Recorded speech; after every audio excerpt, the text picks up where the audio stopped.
steroids. So some of the allergy medications that are going to be on the steroid side, that's going to be like Nasacort, Nasonex, Flonase will be another ones, Rhinocort, that's budesonide. Those are going to be more of the steroid options, which are going to be more severe.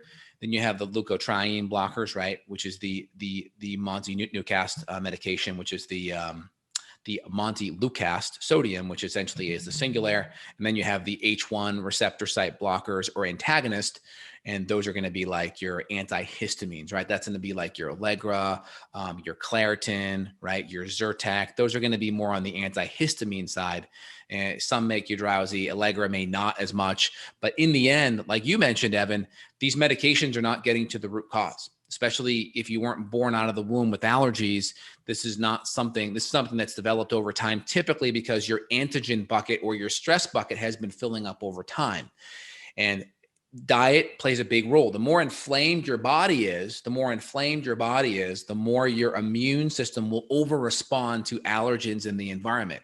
It's kind of like the more inflamed your back or your joints are, something very simple like going for a walk may inflame your knee or your back. But we know a walk, generally speaking, shouldn't be inflaming your knee or back, right? So it's not a proportional response. Same thing with allergies. It's not a proportional response. Your body shouldn't be responding to allergies like it's a virus or some bacteria in the environment. It shouldn't be. And so the first thing we have to look at is what are the big stressors in your stress bucket out of the gate. So the first thing we look at is diet. One, the solution to pollution is dilution. Are you drinking nice, good, clean, filtered water with extra minerals in it? Are you eating kind of an anti-inflammatory diet, a good paleo template with keeping grains and refined sugars out? And especially if you have allergens, dairy and grains are big ones. And you may have to cut out nuts, seeds, and eggs as well, is a good one out of the gates, where you're focusing on healthy meats, healthy vegetables, dialing in the carbs according to you, and then also having healthy fats that are going to be away from the processed vegetable fats as well is going to be a good thing out of the gates.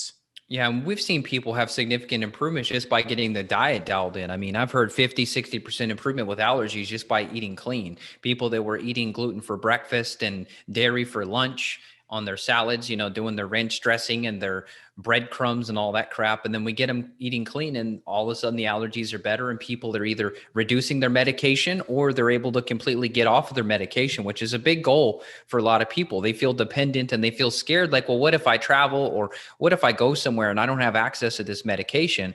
They feel the same way they do about their eyeglasses. What if I break my glasses when I'm on a desert island and I can't see? People feel that way about allergy medication. They feel very afraid to try to live without it because they know how they'll respond. The good news is it's possible that you don't need it if you can fix all these other issues.